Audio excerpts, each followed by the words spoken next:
കഴിഞ്ഞ കുറച്ച് ദിവസം മുമ്പ് വീണ ജോർജ് ഒരു പോസ്റ്റ് ഇട്ടുണ്ടായിരുന്നു. പനി ബാധിച്ചിട്ട് 89 കുട്ടികളാണ് മരിച്ചത്, നിങ്ങൾ എവിടെ നോക്കിക്കൊണ്ടിരിക്കണെന്നുള്ള രീതിയിൽ മുരളിയേട്ടനെ പരിഹസിച്ചിട്ടാണ് പോസ്റ്റ് ഇട്ടുണ്ടായിരുന്നത്. കഴിഞ്ഞ 5 വർഷം വീണ ജോർജ് ഇവിടെ ഭരിച്ചിട്ട് നിങ്ങൾ എന്താ ഇവിടെ കാണിച്ചിട്ടുണ്ടായിരുന്നത്?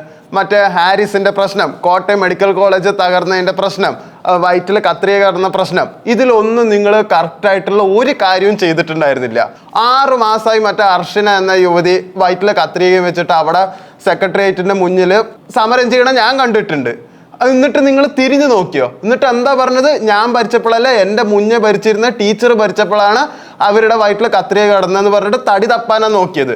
അറ്റ്ലീസ്റ്റ് അവരൊന്ന് പോയി കണ്ടിട്ട് അവർക്ക് വേണ്ട സഹായം ചെയ്യുന്നെങ്കിൽ നിങ്ങൾക്ക് അന്ന് പറയാമായിരുന്നു. അന്ന് ചെയ്തോ? ചെയ്തില്ല. ഇപ്പോഴത്തെ ആരോഗ്യമന്ത്രിയായ മുരളിയേട്ടൻ വന്നിട്ട് അവർക്ക് ആരോഗ്യവകുപ്പിൽ തന്നെ ജോലി കൊടുക്കുകയാണ് ചെയ്തത്. അതൊരു മധുര പ്രതികാരം തന്നെയാണ്. അങ്ങനെ 50 ദിവസം പിന്നിടുന്ന മുമ്പേ തന്നെ മുരളീധരൻ ഇങ്ങനെയുള്ള കാര്യങ്ങളൊക്കെ ചെയ്തിട്ടുണ്ട്. തിരുവനന്തപുരം ആശുപത്രിയിൽ ക്ലീൻ ചെയ്തപ്പോൾ 50 ലോഡ് വേസ്റ്റാണ് കിട്ടിയിട്ടുണ്ടായിരുന്നത്. 50 ലോഡ് വേസ്റ്റ് കിട്ടണമെങ്കിൽ ഈ കഴിഞ്ഞ 5 വർഷം വീണ ജോർജ് ഭരിച്ചിട്ട് അപ്പോൾ അവിടെ എന്താണ് അവിടെ ഉണ്ടാക്കിയിട്ടുണ്ടായിരുന്നത്? അതുപോലെ തന്നെ നെടുമ്പാശ്ശേരി എയർപോർട്ട് കെ കരുണാകരൻ്റെ ഒരു പദ്ധതിയായിരുന്നു. അതിൽ കെ കരുണാകരൻ്റെ പേരിടണം എന്നാണ് ആഗ്രഹം. പിന്നെ നടന്നില്ല, അത് എന്തെങ്കിലും ആയിക്കോട്ടെ. എന്നാൽ തിരുവനന്തപുരത്തെ ജനറൽ ആശുപത്രിയോ പിന്നെ ഒരു അടുത്ത മെഡിക്കൽ കോളേജ് ആക്കണം എന്നുള്ള ഒരു ആഗ്രഹം ഉമ്മൻചാണ്ടി സർക്കാരിന് ഉണ്ടായിരുന്നു. പക്ഷെ അതും നടന്നില്ല. എന്നിട്ട് ആ ജനറൽ ആശുപത്രി ആയിട്ട് തന്നെ CPM അതിനെ തള്ളിയിടുകയും ചെയ്തു. ലാസ്റ്റ് ഇപ്പം അത് വീണ്ടും 2ാമത്തെ മെഡിക്കൽ കോളേജായിട്ട് അതെന്തായാലും പ്രഖ്യാപിക്കുകയും ചെയ്തിട്ടുണ്ട്. അതിൻ്റെ പണിയും തുടക്കിയിട്ടുണ്ട്. ഇതെല്ലാം വെറും 50 ദിവസം കൊണ്ടാണ് ചെയ്തിരിക്കുന്നത്. കഴിഞ്ഞ 5 വർഷം കൊണ്ട് നിങ്ങൾ ചെയ്യാത്ത കാര്യങ്ങളെല്ലാം ഇപ്പോൾ 50 ദിവസം കൊണ്ട് ചെയ്തു കഴിഞ്ഞിട്ടുണ്ട്. അത് നടക്കാണ്ടല്ല, ചെയ്യാഞ്ഞിട്ട് തന്നെയാണ്. എന്നിട്ട് പനി ബാധിച്ചിട്ട് 89 പേര് മരിച്ചു, ശരിയാണ്, അതിനുള്ള നടപടികൾ ഏറ്റെടുത്തിട്ടുമുണ്ട്.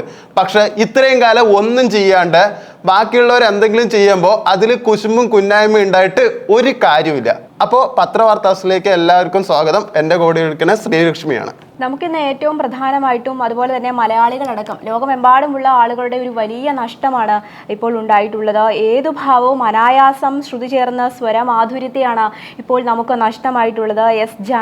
ജാനകിയമ്മ ഓർമ്മയായി എന്നുള്ളത് വലിയ വിങ്ങലോടെ തന്നെയാണ് ലോകമെമ്പാടുമുള്ള ആളുകൾ കേട്ടത്. ആ ഒരു വാർത്ത 20ഓളം ഭാഷകളിൽ 20,000-ലേറെ പാട്ടുകളുമായി ഹൃദയങ്ങൾ കീഴടക്കിയ വാനമ്പാടി 2017 ഒക്ടോബറിൽ 79 വയസ്സിലാണ് പൊതുവേദിയിൽ നിന്നും വിരമിച്ചത്.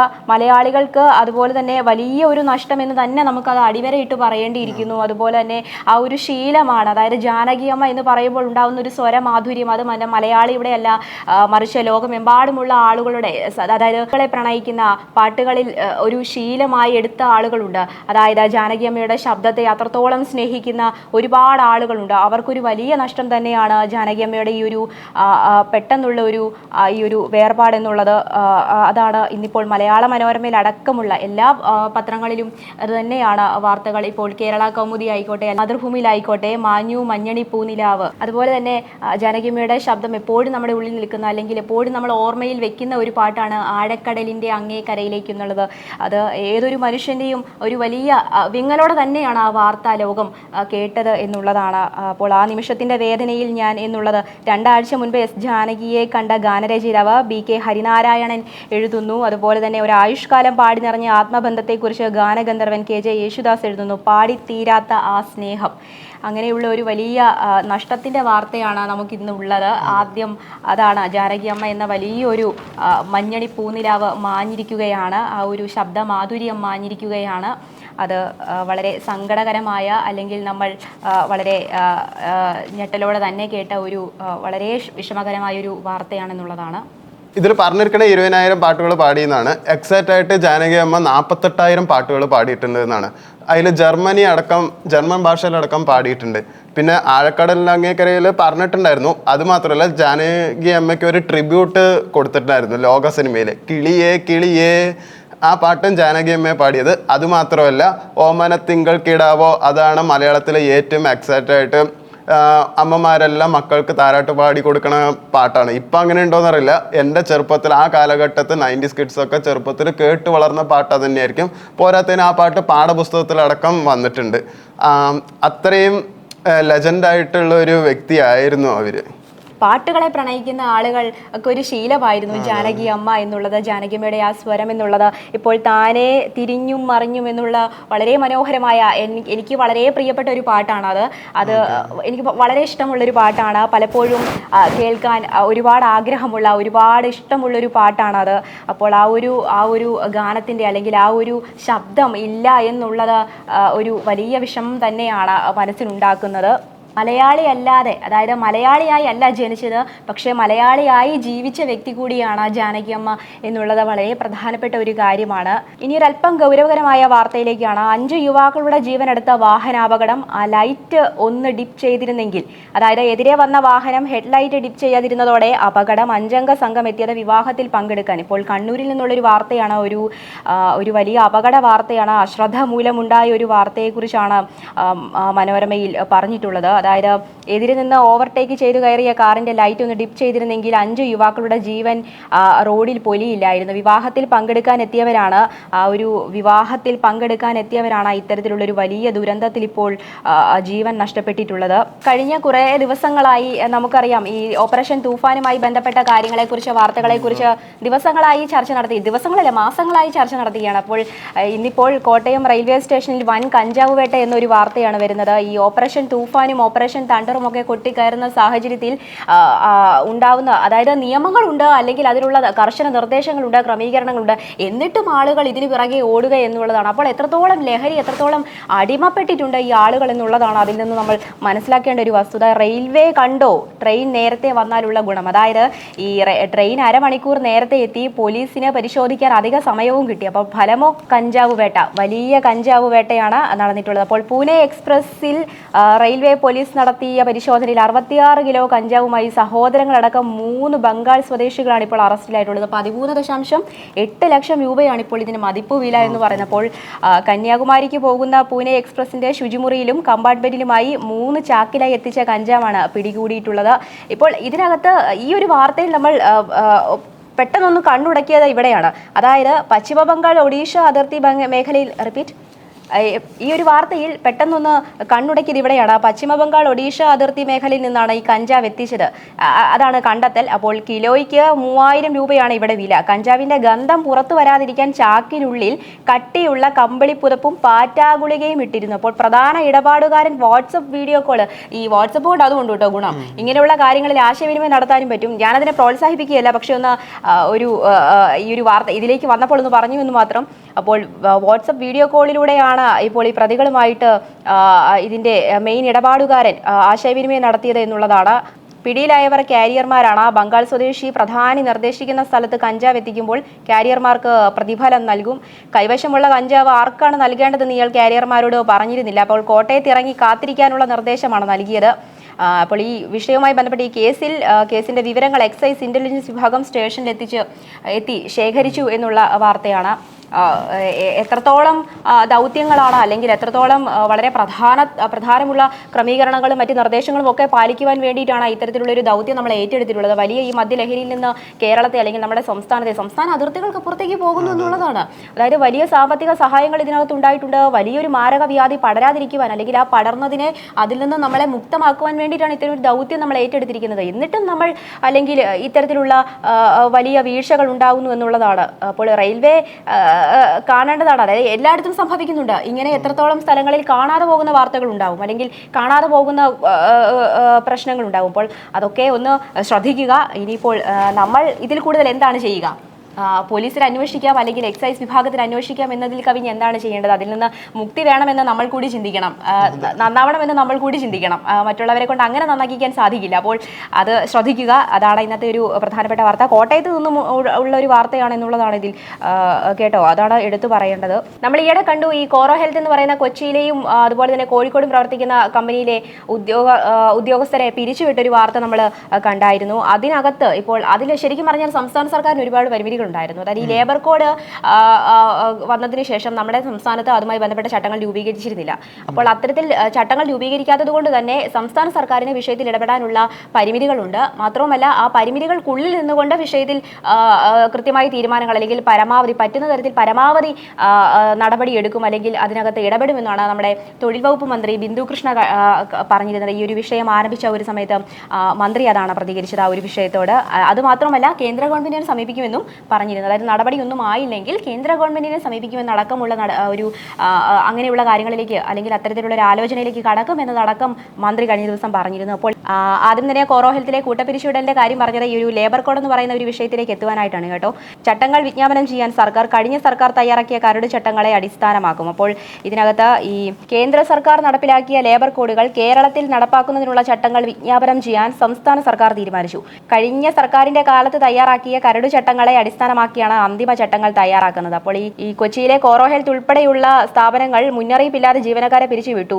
അപ്പോൾ പെട്ടെന്നൊരു സുപ്രഭാതത്തിൽ, അതായത് 800-ലധികം പേരെയാണ് പെട്ടെന്നൊരു സുപ്രഭാതത്തിൽ പിരിച്ചുവിട്ടത്. അതായത് ഉറങ്ങി എഴുന്നേൽക്കുമ്പോൾ ജോലിയില്ല എന്നുള്ളൊരു അവസ്ഥ അത് നമുക്ക് മനസ്സിലാക്കാൻ സാധിക്കും. പെട്ടെന്നൊരു ജോലി നഷ്ടപ്പെടുണ്ടാകുന്ന വരുമാന പ്രതിസന്ധിയെക്കുറിച്ച് നമുക്ക് പറഞ്ഞറിയിക്കേണ്ടതില്ലല്ലോ, അല്ലെങ്കിൽ അതിന്റെ പ്രത്യാഘാതം എത്രത്തോളം ഉണ്ടെന്ന് മനസ്സിലാക്കാൻ സാധിക്കുന്നതേ ഉള്ളൂ. അപ്പോൾ ഈ ജീവനക്കാരെ പിരിച്ചുവിടുകയും അല്ലെങ്കിൽ അതിനെ എതിർക്കുന്ന സർക്കാരിനെ വെല്ലുവിളിക്കുകയും ചെയ്യുന്ന സാഹചര്യത്തിലേക്ക് ആണ് തിരക്കിട്ട നീക്കങ്ങൾ എന്നുള്ളതാണ്. അപ്പോൾ ഈ അല്ലെങ്കിൽ അങ്ങനെയുള്ളൊരു സാഹചര്യത്തിലാണ് ഇത്തരത്തിൽ തിരക്കിട്ട ഒരു നീക്കങ്ങളിലേക്ക് സർക്കാർ കടന്നിരിക്കുന്നത്. അപ്പോൾ മുഖ്യമന്ത്രി വി.ഡി. സതീശന്റെ സാന്നിധ്യത്തിൽ ഉടൻ ചേരുന്ന ട്രേഡ് യൂണിയനുകളുടെ അഭിപ്രായങ്ങൾ കൂടി ഉൾപ്പെടുത്തി അന്തിമ ചട്ടം രൂപീകരിക്കുമെന്ന് മന്ത്രി ബിന്ദു കൃഷ്ണ വ്യക്തമാക്കി. തുടർന്നുള്ള ചട്ടങ്ങൾ നിയമവകുപ്പിന്റെ പരിശോധനയ്ക്ക് അയക്കും. 2025 നവംബർ 21-നാണ് ലേബർ കോഡുകൾ പ്രാബല്യത്തിൽ വന്നത്. അപ്പോൾ അതോടെ ഈ നിലവിലെ നിയമങ്ങളെല്ലാം നമ്മൾ അറിഞ്ഞതാണ്. കുറേ നിയമങ്ങൾ അല്ലെങ്കിൽ അതിനകത്ത് വലിയ മാറ്റങ്ങളൊക്കെ സംഭവിച്ചിരുന്നു. അപ്പോൾ അതിനകത്തുള്ള പല കാര്യങ്ങളും ഇവർക്ക് വിനയായിട്ടുണ്ട് എന്നുള്ളത് വളരെ എടുത്തു പറയേണ്ട സംഗതിയാണ് കേട്ടോ. അപ്പോൾ അങ്ങനെയാണ്. അപ്പോൾ നിലവിലെ തൊഴിൽ നിയമങ്ങളെല്ലാം അതോടെ റദ്ദായിട്ടുള്ളൊരു സാഹചര്യം ഉണ്ടായിരുന്നു. എന്തായാലും ലേബർ കോഡ് നടപ്പാക്കുമ്പോൾ വലിയ വലിയ മാറ്റങ്ങൾ എന്തായാലും ഉണ്ടാകും. എന്താകുമെന്ന് നമുക്ക് കണ്ടറിയാം. എന്ത് നടപടി എടുത്താലും അല്ലെങ്കിൽ അതിന് മുൻപോട്ടുള്ള കാര്യങ്ങൾ അത് എത്രത്തോളം പ്രാവർത്തികമാക്കും എന്നുള്ളത് നമുക്ക് കണ്ടറിയേണ്ട വസ്തുതയാണ്. അടുത്തൊരു ന്യൂസാണ് ചരക്ക് വാഹനങ്ങൾക്ക് EV വിപ്ലവം. ആക്ച്വലി ഇപ്പോൾ എല്ലാവരും കാറും ബൈക്കുമാണ് കൂടുതൽ ഇപ്പോൾ EV ആക്കിയിരിക്കുന്നത്. ഹെവി വെഹിക്കിൾസ് ആരും അങ്ങനെ EV ആക്കിയിട്ടുണ്ടായിരുന്നില്ല. പക്ഷേ 2024-25 സാമ്പത്തിക വർഷത്തെ 18,000 ചരക്ക് വാഹനങ്ങളിൽ വെറും 200 എണ്ണമായിരുന്നു EVകൾ. തൊട്ടടുത്ത വർഷം 600-ലേക്ക് എത്തുകയാണ് ചെയ്തത്. ആക്ച്വലി ഹെവി വെഹിക്കിൾസിന് പെട്രോൾ ഇല്ലെങ്കിൽ അതങ്ങനെ വരിയില്ല എന്നൊരു മുൻധാരണ എല്ലാവർക്കും ഉണ്ടായിരുന്നു. അതുകൊണ്ടാണ് EV എടുക്കാണ്ടിരുന്നത്. പക്ഷെ നേരെ തിരിച്ചാ സംഭവിച്ചത്. EVക്ക് മെയിൻ്റനൻസും കുറവാണ്, പെട്രോൾ പൈസയും കുറവാണ്. അങ്ങനെയുള്ള ഒരു ഗുണം ഇപ്പോഴാണ് തിരിച്ചറിഞ്ഞത്. അതുകൊണ്ട് അതിനിപ്പോൾ നല്ല മാർക്കറ്റ് എന്തായാലും ഉണ്ട്. അപ്പോൾ അങ്ങനത്തെ ഒരു ബിസിനസ് തുടങ്ങാമെങ്കിൽ നിങ്ങൾക്ക് ഏറ്റവും നല്ലൊരു EV ഇപ്പോൾ തുടങ്ങാവുന്നതാണ്. ഇപ്പോൾ EVൻ്റെ IPO ഒക്കെ എന്തായാലും തുറന്നിട്ടുണ്ട്. അപ്പോൾ നിങ്ങൾ എന്തായാലും അതിൽ വേഗം ഇപ്പോൾ ഇൻവെസ്റ്റ് ചെയ്യുകയാണെങ്കിൽ അടുത്ത ഒരു 5 വർഷത്തിനുള്ള ഒരു ലോങ് ടേം ഇൻവെസ്റ്റ്മെൻറ്റ് ഉള്ളവർക്ക് എന്തായാലും ഗുണം ചെയ്യും. ഷോർട്ട് ടേം ആയിട്ടുള്ളവർക്ക് എന്തായാലും ഗുണം ചെയ്യില്ല. അതുപോലെ തന്നെ സ്വർണ്ണം ഇന്നലത്തേക്ക് എന്തായാലും 1,50,000 രൂപയാണ് ആയിരിക്കുന്നത്. എന്തായാലും ഒക്ടോബർ ആകുമ്പോൾ 1,64,000 രൂപ എത്തും എന്നാണ് ഇപ്പോൾ അവന് പറയുന്നത്. അത് എത്രമാത്രം ശരിയാണെന്നറിയില്ല. പക്ഷെ എന്തായാലും 1,35,000 എത്തും എന്നാണ് മിക്ക സാമ്പത്തിക ഉപദേഷ്ടാവുകളും പറഞ്ഞിരിക്കുന്നത്. അപ്പോൾ ഇപ്പോൾ വാങ്ങിയിട്ട് അപ്പോൾ വിൽക്കുകയാണെങ്കിൽ അതും ഏറ്റവും നല്ലത്. കാരണം ഇപ്പോൾ സ്വർണ്ണക്കടക്കാർ എല്ലാവരും സ്വർണം പഴയതിപ്പോൾ തന്നോളൂ, നമ്മൾ പൈസ തരാം, അന്നത്തെ പവന്റെ വില തരാം പറഞ്ഞിട്ട് കൂടുതൽ പരസ്യം കാണുന്നത്. അതെന്താണെന്നറിയോ? കാരണം ഇതെന്തായാലും ഭാവിയിൽ ഒരു 3 മാസം കഴിയുമ്പോൾ 35,000 പിന്നെ ഒരു 64,000-ലേക്ക് എത്താൻ സാധ്യത വളരെ കൂടുതലാണ്. അതിന്ന് കുറയാൻ സാധ്യത വളരെ കുറവാണ്. അതുകൊണ്ടാണ് ഇപ്പോൾ ഇങ്ങനത്തെ പരസ്യങ്ങളൊക്കെ വരുന്നത്. പിന്നെ വെള്ളിയാണ്, അതിനിപ്പോൾ 2,400 രൂപയേ ഉള്ളൂ. അതിനെന്തായാലും വലിയ വ്യത്യാസമൊന്നും ഇപ്പോൾ കാണുന്നില്ല. കാരണം 4,300 രൂപ വരെ എത്തിയതായിരുന്നു ഒരു 4 മാസം മുമ്പ്. പക്ഷേ ഇതിപ്പോൾ വളരെ കമ്മിയായി. അതെന്തായാലും കൂടുന്നില്ല ഒന്നും ഇപ്പോൾ സിൽവറിനെ പറ്റി കാര്യമായിട്ട് പറയുന്നില്ല. പക്ഷെ എന്തായാലും അതും ഡിസംബർ ആകുമ്പോൾ തന്നെ കൂടാനാണ് സാധ്യത വളരെ കൂടുതൽ. ഇനി മറ്റൊരു വാർത്ത ഈ ഫണ്ട് തിരിമറിയുമായി ബന്ധപ്പെട്ടുള്ള നടപടിയാണ്. വസ്തുത കണ്ടെത്താൻ കമ്മിറ്റിയായി ഈ നിയമസഭാ തെരഞ്ഞെടുപ്പ് ഫണ്ടിൽ തിരിമറി നടത്തിയെന്നും കുറ്റക്കാർക്കെതിരെ രഹസ്യമായി നടപടിയെടുത്തെന്നുള്ള വിവാദം BJP അച്ചടക്ക സമിതി അന്വേഷിക്കും. പാർട്ടി മുൻ സംസ്ഥാന പ്രസിഡന്റ് കുമ്മനം രാജശേഖരനും സംസ്ഥാന ട്രഷറർ ഈ കൃഷ്ണദാസും ഉൾപ്പെടുന്ന സമിതിയാണ് സംഭവത്തെക്കുറിച്ച് അന്വേഷിക്കുന്നത്. അപ്പോൾ ഈ തിരിമറി നടത്തിയവർക്കെതിരെ അച്ചടക്ക നടപടി സ്വീകരിച്ചതിന് തെളിവായി സംസ്ഥാന പ്രസിഡന്റ് രാജീവ് ചന്ദ്രശേഖറിന്റെ പേരിലുള്ള കത്താണ് പ്രചരിക്കുന്നത്. അപ്പോൾ പരാതിക്ക് പിന്നാലെ സംഘടനാതല സമിതിയുടെ അന്വേഷണവും അതുപോലെ അത് പൂർത്തിയായിട്ടുണ്ട്. അപ്പോൾ പൂർത്തിയാക്കിയുള്ള വിവാദങ്ങൾ അവസാനിപ്പിക്കാനാണ് നേതൃത്വത്തിന്റെ ഇപ്പോഴുള്ള നീക്കം എന്നുള്ളതാണ്. അപ്പോൾ പ്രചാരണത്തിനായിട്ട് 3 ഹെലികോപ്റ്ററുകൾ, അപ്പോൾ വിവാദം ഇതായിരുന്നു, അല്ലെങ്കിൽ പരാതികൾ പലതരത്തിൽ ഉയർന്നിരുന്നു. അപ്പോൾ പ്രചാരണത്തിനായിട്ട് 3 ഹെലികോപ്റ്ററുകൾ 136 മണിക്കൂർ പറക്കാൻ കരാർ നൽകിയെങ്കിലും ആകെ ഉപയോഗിച്ചത് 42 മണിക്കൂർ മാത്രമാണെന്ന് പരാതിയിൽ വിമത വിഭാഗം ഉന്നയിക്കുന്നുണ്ട്. അതുപോലെ തന്നെ തിരഞ്ഞെടുപ്പ് ആവശ്യങ്ങൾക്കായി 200 കാറുകൾ വാടകയ്ക്കെടുത്തു. ഇതിൽ പകുതി പോലും ഉപയോഗിക്കാതെ ട്രിപ്പ് ഷീറ്റുകളിൽ തിരിമറി നടത്തി എന്ന്, അല്ലെങ്കിൽ ട്രിപ്പ് ഷീറ്റുകളിൽ തിരിമറി നടത്തി പണം തട്ടി എന്നുൾപ്പെടെയുള്ള ഒട്ടേറെ പരാതികൾ ഇതിനകത്തുണ്ട്. അപ്പോൾ അന്വേഷണം അതൊരു ഈ കറപുരളുക തന്നെയാണ് ഇത്തരത്തിൽ ഈ വിവാദങ്ങൾ ഉയരുമ്പോൾ, അല്ലെങ്കിൽ തന്നെ വിവാദങ്ങളുണ്ട്, പലതരത്തിലുള്ള വിവാദങ്ങളുണ്ട്, അതിനിടയ്ക്ക് ഇതുകൂടി എന്നുള്ളതാണ്. അപ്പോൾ സത്യം കണ്ടെത്താൻ BJP ഇറങ്ങിയിരിക്കുകയാണ്. എന്താണ് അപ്പോൾ അന്വേഷണത്തിൽ, അല്ലെങ്കിൽ സംഭവത്തെക്കുറിച്ച് അന്വേഷിക്കുന്നത് ഈ ഒരു സമിതിയാണെന്നുൾപ്പെടെയുള്ള കാര്യങ്ങളാണ് ഇന്നിപ്പോൾ ഈ വാർത്തയുമായി ബന്ധപ്പെട്ടിട്ടുള്ളത്. എന്താണ് പരാതികളെന്ന് നമ്മൾ പറഞ്ഞല്ലോ, ഇതൊക്കെയാണ് വിവാദമായിട്ട് ഉയർന്ന കാര്യങ്ങൾ. എന്തായാലും അന്വേഷിക്കട്ടെ. രാജീവ് ചന്ദ്രശേഖർ പറഞ്ഞിരിക്കണ ഞങ്ങളുടെ ഭാഗത്തുനിന്ന് അങ്ങനെയൊന്നും തട്ടിപ്പ് ഉണ്ടായിട്ടില്ല എന്നൊക്കെയാണ് ഇന്നലെ ന്യൂസിൽ പറഞ്ഞിട്ടുണ്ടായിരുന്നത്. മൊത്തം പ്രശ്നങ്ങളാണല്ലോ, അതായത് എല്ലായിടത്തും തട്ടിപ്പുകൾ. അത് BJP മാത്രമാണെന്നല്ല കേട്ടോ, മൊത്തത്തിൽ കേരളം എടുത്തു കഴിഞ്ഞാൽ വിവാദങ്ങളാണ്, വിവാദ പരമ്പരകളാണ്, അതുപോലെ തന്നെ കൊള്ളകളാണ്, അതുപോലെ തന്നെ കള്ളത്തരങ്ങൾ, മോഷണം, കഞ്ചാവ്. കേരളം എന്ന് പറയുന്ന സംസ്ഥാനം, അതായത് ദൈവത്തിന്റെ സ്വന്തം നാട്ടിൽ എന്തൊക്കെയാണ് ഈ നടക്കുന്നത് എന്നുള്ളത് വലിയൊരു ചോദ്യചിഹ്നമാണ്. നമ്മളെ കഴിഞ്ഞും വലിയൊരു ചോദ്യചിഹ്നമായിട്ടാണ് നമ്മുടെ മുൻപിൽ അത് നിൽക്കുന്നത്. ദൈവത്തിന്റെ സ്വന്തം നാട്ടിലാണ് ഇത്തരത്തിൽ കൊള്ളരുതായ്മകളൊക്കെ നടക്കുന്നത് എന്നുള്ളത് വളരെ കഷ്ടമാണ് കേട്ടോ. അത് വളരെ മോശമാണ്. നമ്മുടെ ഇപ്പോൾ പുറത്തൊക്കെ പോയി കഴിഞ്ഞാൽ മലയാളിയാണ്, അല്ലെങ്കിൽ കേരളത്തിലുള്ള ആളാണെന്ന് പറയുമ്പോൾ മറ്റുള്ളവർക്കുണ്ടാകുന്ന ഒരുതരം ഒരു വികാരമുണ്ട്, അല്ലെങ്കിൽ മലയാളിയാണ്, കേരളീയരാണ്. അതായത് നമ്മൾ ഈ ഓണത്തിനൊക്കെ സെറ്റ് സാരിയൊക്കെ ഉടുത്ത് നിൽക്കുമ്പോൾ, അല്ലെങ്കിൽ അവർക്ക് ഈ വിദേശത്തുള്ള വനിതകൾക്കൊക്കെ വളരെ ഇഷ്ടമുള്ളൊരു വസ്ത്രമാണ് ഈ സെറ്റ് സാരി, അതുപോലെ തിരുവാതിര, അങ്ങനെയുള്ള കാര്യങ്ങളൊക്കെ. അപ്പോൾ അവരറിയണ്ട, നാണക്കേടാണ്. കേരളം എന്ന് പറയുമ്പോൾ തലയുയർത്തി നിൽക്കേണ്ട ഒരു നാട്ടിലാണ് ഇത്തരത്തിൽ കൊള്ളരുതായ്മകൾ നടക്കുന്നുള്ളത് തികച്ചും അപലപനീയമാണ്. വളരെ നാണക്കേട് ഉളവാക്കുന്ന ഒരു കാര്യമാണ്, അതൊരു വസ്തുതയാണെന്നുള്ളത് മനസ്സിലാക്കുക. ഇന്ത്യയിൽ ഇപ്പോൾ വികസനത്തിൽ കേരളമാണ് ഏറ്റവും നല്ല മോശമായിട്ട് പട്ടികയിൽ വന്നിരിക്കുന്നത്. 25ാം സ്ഥാനവും മറ്റാണ് ഇപ്പോൾ കേരളത്തിനുള്ളത് വികസനത്തിൽ. അതെ, ഇവിടെ പിടിവലികളാണ്. അതായത് വികസനം ഉണ്ടാക്കണമെന്ന് എല്ലാവരുടെയും ഉള്ളിലുണ്ട്. പക്ഷെ ആരാണ് പ്രധാനി? ഞാനാണോ ആ കസാരയ്ക്ക് ഉടമ, അല്ലെങ്കിൽ ഞാനാണോ അവിടെ ഇരിക്കേണ്ടത്, അല്ലെങ്കിൽ എനിക്ക് മതി, എനിക്ക് വേണം അത്, നിങ്ങൾ ഇരിക്കേണ്ട, ഇങ്ങനെയുള്ള കാര്യങ്ങളിൽ തർക്കങ്ങൾ തുടർന്നാൽ എങ്ങനെയാണ് വികസനം ഉണ്ടാവുക?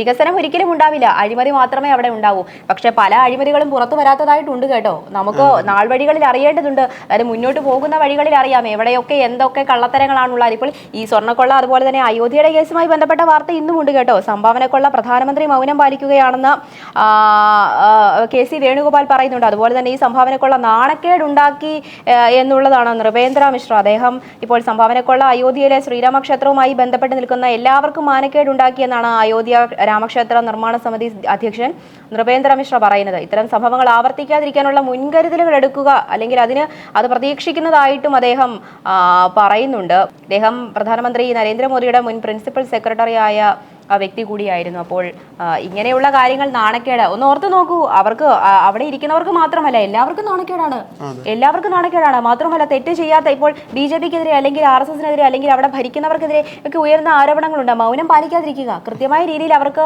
മൗനം വെടിഞ്ഞൊരു ഉത്തരത്തിലേക്ക് കടക്കുകയാണ്. ഇപ്പോൾ കോൺഗ്രസിനെ സംബന്ധിച്ച് അയോധ്യ കേസിലൊക്കെ വലിയ ആയുധമായിട്ടുണ്ട് കേട്ടോ.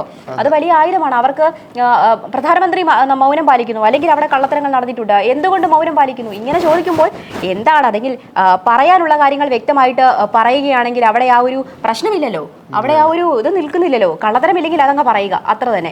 അതായത് മറ്റുള്ളവർക്ക് ആയുധം ഉണ്ടാക്കി കൊടുക്കാതിരിക്കുക. പലരും ഇപ്പോൾ രാഷ്ട്രീയത്തിൽ എല്ലാവരും ആയുധമാണ് നോക്കിയിരിക്കുന്നത്. ഒരാളുടെ വായിൽ നിന്ന് വീഴും, അല്ലെങ്കിൽ ആ വായിൽ നിന്ന് വീഴുന്ന വാക്കുകൾ വെച്ച് വേണം നാളെ അയാൾക്കിട്ട് ഒരു പണി കൊടുക്കാൻ. ഇങ്ങനെ ചിന്തിക്കുന്നവരാണ് രാഷ്ട്രീയത്തിൽ നിൽക്കുന്നത്. അതുകൊണ്ട് തന്നെ പലപ്പോഴും സംസാരിക്കുമ്പോൾ വായിൽ നിന്ന് വീഴുന്ന വാക്കുകൾ മാക്സിമം ശ്രദ്ധിക്കുക, പരമാവധി ശ്രദ്ധിച്ച് മാത്രം സംസാരിക്കുക, കൃത്യമായ രീതിക്ക് കുറുക്കിക്കൊള്ളുന്ന മറുപടി നൽകുകയും ചെയ്യുക. അതാണ് രാഷ്ട്രീയം എന്ന് പറയുന്നത് തന്നെ ഒരു നാടകമാണല്ലോ. ഭരണത്തിനപ്പുറത്തേക്ക് ഒരു നാടകമാണല്ലോ രാഷ്ട്രീയം. ഇപ്പോൾ നമ്മൾ കാണുന്ന ഈ ബഹളം ഉണ്ടാക്കുന്നവരൊക്കെ കർട്ടന് പിന്നിൽ നിന്ന് കൈകൊടുക്കുന്ന കാഴ്ചകൾ നമ്മൾ കണ്ടതാണ്. അതെ, അതുകൊണ്ട് തന്നെ അതിൽ മലയാളിയല്ല, കേരളത്തിലുള്ളവരെ ആളുകളെ പറ്റിക്കാൻ പൊട്ടന്മാരാണെന്ന് ചിന്തിക്കെതിരെ എല്ലാവരും ബുദ്ധിജീവികളാണ്. നമ്മൾ ഈ ബുദ്ധിജീവികളാണ് എന്ന് പറഞ്ഞു നടക്കുന്നില്ല എന്നുള്ളതേ ഉള്ളൂ. എല്ലാവർക്കും ചിന്തിക്കാനുള്ള കഴിവുണ്ട്. അരിയാഹാരം കഴിക്കുന്നവരാണല്ലോ നമ്മളും. അപ്പോൾ അത്തരത്തിലുള്ളൊരു വാർത്തയാണ് അതുമായി ബന്ധപ്പെട്ടിട്ടുള്ളത്. ഇപ്പോൾ ഈ വലിയ രീതിയിലുള്ള PSC ക്രമക്കേടുമായി ബന്ധപ്പെട്ടിട്ടുള്ള വലിയ അന്വേഷണത്തിലേക്കൊക്കെ കടന്നിട്ടുള്ള സാഹചര്യമുണ്ട്. അതിനോടൊപ്പം കൂട്ടി വായിക്കേണ്ട ഒരു വാർത്തയാണ് ഈ നീറ്റ് ചോദ്യപേപ്പർ ചോർച്ചയിൽ. അപ്പോൾ ഒരുപാട് വിദ്യാർത്ഥികൾ വലിയ പ്രതീക്ഷയോടെയല്ലേ എക്സാമുകളൊക്കെ എഴുതുന്നത് അല്ലേ? അപ്പോൾ ഈ നീറ്റ് എന്നൊക്കെ പറയുന്നത് ഒരുപാട്, അതായത് കഷ്ടപ്പെട്ട് കിടന്ന് പഠിക്കുന്ന ഒരുപാട് കുട്ടികളെ ഞാൻ കണ്ടിട്ടുണ്ട്, വിദ്യാർത്ഥികളെ. അവർക്കൊരു വലിയ സ്വപ്നത്തിന് പിന്നാലെ പായുന്ന ആളുകളാണ് കേട്ടോ. അപ്പോൾ അവർക്ക് ആ സ്വപ്നത്തെ എങ്ങനെയും പിന്തുടർന്ന് അതിനെ നേടുക എന്നുള്ള ആഗ്രഹത്തിലാണ് ആ കുട്ടികൾ പഠിക്കുന്നത്. അപ്പോൾ എല്ലാവരുടെയും പ്രതീക്ഷയ്ക്ക് മേൽ മങ്ങലേൽപ്പിച്ചുകൊണ്ടാണ് ഇത്തരത്തിൽ ചോദ്യപേപ്പർ ചോർച്ച ഉണ്ടാകുന്നത്. PSCക്കെതിരെ തന്നെ എത്ര ക്രമക്കേടുകളാണ്, സ്വജനപക്ഷപാതം അടക്കം, ഇന്റർവ്യൂവിൽ തിരികേറ്റൽ അടക്കമുള്ള എത്രയോ പരാതികളാണ് ഉയരുന്നത്. ഒന്ന് ഓർത്ത് നോക്കൂ, ഏതെങ്കിലും പാർട്ടിയിലുണ്ടോ എന്നാൽ നിങ്ങൾക്ക് കാര്യങ്ങൾ എളുപ്പമാണെന്ന് നമുക്ക് പറയേണ്ട ഒരു അവസ്ഥയാണ് ഇവിടെ. ഒന്ന് ഓർത്ത് നോക്കൂ, എന്തിനാണ് പിന്നെ പഠിക്കുന്നത്? എന്നാൽ ഇങ്ങനെ ചോദ്യപേപ്പർ ചോർച്ച, അല്ലെങ്കിൽ നമുക്ക് ഇഷ്ടമുള്ളിടത്ത് കയറണമെങ്കിൽ നമുക്ക് ഏതെങ്കിലും ഒരു പാർട്ടിയിൽ അംഗത്വപ്പെടുത്താൽ പോരെ? എന്ത് ന്യായമാണിത്? ഒരു പാർട്ടിയിലില്ലാത്ത ആളുകൾക്ക് ജോലി വേണ്ടേ? അവർക്ക് കഞ്ഞി കുടിക്കണ്ടേ? അപ്പോൾ അതിനെക്കുറിച്ചൊക്കെ ചിന്തിക്കുക. കാരണം ഇപ്പോൾ ഈ രാഷ്ട്രീയം മാത്രം വെച്ചുകൊണ്ടല്ല, കഴിവും ബുദ്ധിയും അതുപോലെ തന്നെ കാര്യങ്ങൾ കൈകാര്യം ചെയ്യാനുള്ള ഒരു കഴിവും വെച്ചുകൊണ്ട് വേണം ജോലി കൊടുക്കാൻ. അതല്ലാതെ എൻ്റെ ബന്ധുവാണ്, അല്ലെങ്കിൽ ഈ പിൻവാതിൽ നിയമനത്തിലൊക്കെ അത് തന്നെയാണ്, എൻ്റെ ബന്ധുവാണ് അല്ലെങ്കിൽ എൻ്റെ ബന്ധുവിൻ്റെ ബന്ധുവാണെന്നൊക്കെ പറഞ്ഞ് അവിടെ ഒരു വലിയ ഒരു അവസരം കൊടുക്കുന്നതെന്ന് പറയുന്നത് ഒരിക്കലും ന്യായീകരിക്കാൻ സാധ്യമല്ല. അപ്പോൾ ഈ അരിഹാരം കഴിക്കുന്ന ആളുകൾക്കൊക്കെ മനസ്സിലാവുന്ന കാര്യം തന്നെയാണ് ഇത്. എന്തുകൊണ്ടും അതിലൊരു ക്രമീകരണങ്ങളൊക്കെ വരുത്തുക, അല്ലെങ്കിൽ ഇത്തരത്തിൽ നടക്കുന്ന കേസുകളിൽ അല്ലെങ്കിൽ ക്രമക്കേടുകളിൽ അന്വേഷണം ഇതിലും കൂടുതൽ പുരോഗമിക്കണമെന്നാണ് എനിക്ക് പറയാനുള്ളത്. കൃത്യമായ രീതിയിൽ അതിനകത്ത് നടപടികൾ എടുക്കണം. ഈ ഓസിന് കിട്ടുക എന്ന് പറയുന്നത് അത്ര നല്ല കാര്യമല്ല. കഷ്ടപ്പെടുന്ന ആളുകൾക്ക് സമയത്തിന് വിലയുണ്ട്. അത് വെറുതെ കിട്ടുന്നതല്ല. രാത്രി ഉറക്കം മുളച്ചൊക്കെ ഇരുന്ന് പഠിക്കുന്ന വിദ്യാർത്ഥികളാണ്. അപ്പോൾ അവരുടെ സമയത്തിന് വിലയുണ്ട്, അവരുടെ കഷ്ടപ്പാടിന് വിലയുണ്ട്, അവരുടെ സ്വപ്നങ്ങൾക്ക് വിലയുണ്ട് എന്ന് മനസ്സിലാക്കുക. പക്ഷെ അത് നടക്കില്ല. കാരണം കഴിഞ്ഞ വർഷം CPOന്റെ സമരം നടന്ന ഓർമ്മയില്ലേ? എല്ലാവരും കഷ്ടപ്പെട്ട് പഠിച്ചാണ്. അതിലെന്തായാലും വിധി വന്നത് എന്താണ്?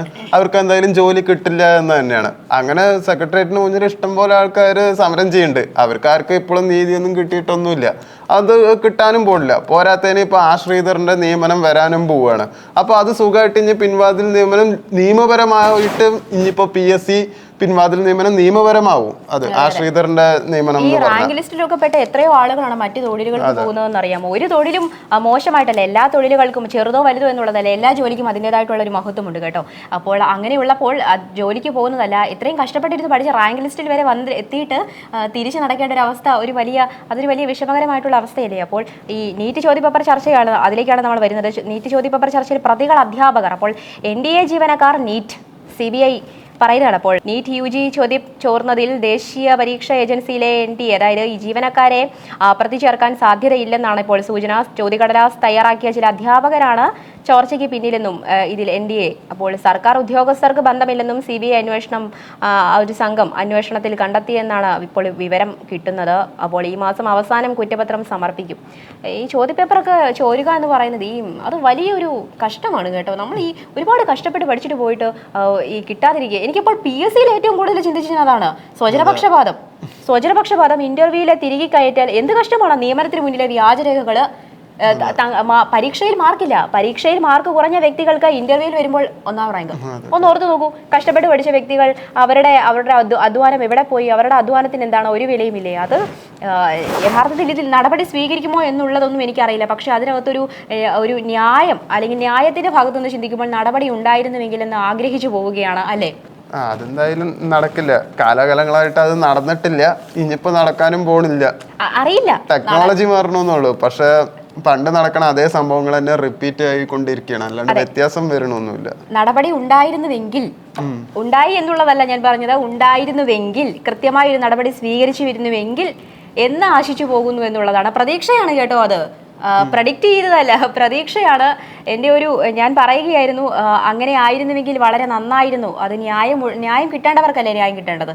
ആ ഒരു കാര്യത്തെ ഒന്ന് അടിവരയിട്ട് പറഞ്ഞു എന്നുള്ളത് മാത്രമാണ് കേട്ടോ. പോപ്പോടെ ഇരിക്കുക, പോപ്പ് ഉണ്ടാവാറില്ല, പ്രതീക്ഷ വെച്ചുകൊണ്ടിരിക്കുക. പിന്നെ നമ്മുടെ ഇവിടുത്തെ ഗവൺമെന്റിന്റെ കാര്യമാണ്, അല്ലെങ്കിൽ നമ്മുടെ ഇവിടുത്തെ ഒരു നിയമത്തിന്റെ ഒക്കെ കാര്യമാണ്. അതുകൊണ്ട് തന്നെ പ്രതീക്ഷ വെക്കുന്നതിനോടൊപ്പം തന്നെ നമ്മൾ ഇപ്പോൾ ഒരു ഓപ്ഷൻ, അതായത് 2 ഓപ്ഷനുകൾ ഉണ്ടാവണം എപ്പോഴും കേട്ടോ. നമ്മുടെ ഭാവിയിൽ ഒന്നല്ലെങ്കിൽ മറ്റൊന്നെന്നുള്ളൊരു ചിന്ത എപ്പോഴും നമ്മുടെ ഉള്ളിലുണ്ടാവണം. ഒന്ന് ക്ലിക്ക് ആയില്ലെങ്കിൽ അടുത്തതിലേക്ക് നമുക്ക് എത്തിപ്പെടാൻ സാധിക്കണം. അതുകൊണ്ട് തന്നെ പ്രതീക്ഷ വെക്കുക, അമിത പ്രതീക്ഷയാവരുത്. എല്ലാ കാര്യത്തിലും അത് തന്നെയാണ്, അമിത പ്രതീക്ഷകൾ അരുത്. അമിത പ്രതീക്ഷകൾ വെച്ചുകൊണ്ടിരുന്നാൽ ചിലപ്പോൾ നമ്മൾ ചിന്തിക്കുന്നതായിരിക്കില്ല ചിന്തിക്കത്തില്ല. നമ്മുടെ ഭാഗത്തുനിന്ന് ചിന്തിക്കാൻ സർക്കാർ അങ്ങനെ ചിന്തിക്കുമെന്ന് എനിക്ക് തോന്നുന്നില്ല. അങ്ങനെ ചിന്തിക്കില്ല. ന്യായീകരണങ്ങൾ കാണും കേട്ടോ. എല്ലാ ഗവൺമെന്റുകൾക്കും അങ്ങനെ ആയിരുന്നുവല്ലോ. ഇപ്പോൾ CPM ഒക്കെ ഭരിക്കുന്ന, അല്ലെങ്കിൽ അവർ ഭരിക്കുന്ന സമയത്താണ് ഈ പ്രശ്നം ഉടലെടുക്കുന്നത് കേട്ടോ. ഈ PSC ക്രമക്കേടുമായിട്ട് ബന്ധപ്പെട്ട കേസുകളൊക്കെ ആ സമയത്താണ് ഉടലെടുക്കുന്നത്. അവിടെ നിന്നും റാങ്ക് ലിസ്റ്റിൽ വന്ന ആളുകൾക്ക് നിയമനമില്ല എന്നുള്ള ഒരു കാര്യത്തിൽ നിന്നാണ് ഈ ഒരു അന്വേഷണത്തിലേക്ക് വരെ എത്തി നിൽക്കുന്നത് എന്നുള്ളതാണ്. യാത്ര അവിടെ നിന്ന് തുടങ്ങിയതാണ്. എങ്ങനെയാണെങ്കിലും ഏതെങ്കിലും ഒരു പാർട്ടിയിൽ അംഗമാവുക, ഏതെങ്കിലും പാർട്ടിയിൽ അംഗമായാൽ നമ്മൾ രക്ഷപ്പെട്ടു കേട്ടോ. പാർട്ടിയിൽ അംഗമാകാത്തോടത്തോളം കാലം കഷ്ടപ്പെടേണ്ടി വരും. അതുകൊണ്ട് ഇപ്പൊ എല്ലാവർക്കും പാർട്ടിയിൽ അംഗമാകാൻ പറ്റുമോ? അതൊക്കെ ഓരോരുത്തരുടെ താല്പര്യങ്ങളല്ലേ. വ്യക്തി താല്പര്യങ്ങൾക്കനുസരിച്ച് ഒരിക്കലും ഒരു ജോലി നൽകാതിരിക്കുക, അത് ഓരോരുത്തരുടെയും കഷ്ടപ്പാടിന്റെ ഫലമാണ്. അത് വെറുതെ ഇരിക്കുന്ന ഒരാൾക്ക് നൽകാതെ അതിന് അധ്വാനത്തിന് അല്ലെങ്കിൽ ആ അർഹതയുള്ള ആളുകളിലേക്ക് തന്നെ എത്തിക്കുക എന്നുള്ളത് മാത്രമാണ് ഞങ്ങൾക്ക് പറയാനുള്ളത്. പിന്നെ അടുത്തൊരു സ്പോർട്സ് ന്യൂസ് ആണ്. മെയിൻ ആയിട്ടുള്ളത് അർജന്റീനയും സ്വിറ്റ്സർലാൻഡിന്റെയും കളിയാണ്. അപ്പോൾ ഇന്ന് രാവിലെ 6:30 എന്തായാലും കളി തുടങ്ങി. ആക്ച്വലി ഞാൻ നോക്കുമ്പോൾ 80 മിനിറ്റ് ആയിട്ടുണ്ട്. കളിയിൽ അവർ സമനിലയാണ് അർജന്റീനയും സ്വിറ്റ്സർലാൻഡും ഉണ്ടായിട്ടുണ്ടായിരുന്നത്. അപ്പോൾ ഷൂട്ടിന് എന്തായാലും കയറിയതും കൊണ്ട് ഇനിയിപ്പോൾ ബാക്കി 10 മിനിറ്റ് എന്തായാലും കണ്ടിട്ടില്ല. അതെന്തായാലും പെനാൾട്ടിയിൽ തന്നെ അവസാനിച്ചിട്ടുണ്ടാവുള്ളൂ എന്ന് ഞാൻ പ്രതീക്ഷിക്കുന്നു. എന്തായാലും ഞാൻ കാണുന്നവരെ സമനിലയായിരുന്നു അർജന്റീനയും സ്വിറ്റ്സർലാൻഡും ഉണ്ടായിട്ടുണ്ടായിരുന്നത്. അതാണ് മെയിൻ ന്യൂസായിട്ട് ഇന്നത്തെ കളി 6:30 അർജന്റീന കളിക്കുന്നു എന്നാണ് ഇതിൽ കൊടുത്തിരിക്കുന്നത്. ഈ സാധാരണ വാർത്തകളെ കഴിഞ്ഞ് എപ്പോഴും കായിക വാർത്തകളിലേക്കാണല്ലോ കായിക ആസ്വാദകരെത്തി നോക്കുക. നമ്മൾ സാധാരണ വാർത്തകൾ ചർച്ച ചെയ്തുകൊണ്ടിരിക്കുന്നതിനിടയ്ക്ക് കായിക വാർത്തകൾ എന്ന് പറഞ്ഞ് അവരവിടെ സ്റ്റക്ക് ആവാറുണ്ട്. അതുകൊണ്ട് അതിനെക്കുറിച്ച് കുറച്ച് കൂടുതൽ അറിയുവാനായിട്ട് താല്പര്യമുള്ളവരായിരിക്കും പ്രേക്ഷകർ എന്നുള്ളതിൽ യാതൊരു സംശയവുമില്ല. പ്രീ ക്വാർട്ടർ ആയതുകൊണ്ട് ഇപ്പൊ എല്ലാ ടീമുകളും എല്ലാം പോയി. ഇപ്പൊ ആ കൂടെ 5 പേരല്ലേ ഉള്ളൂ.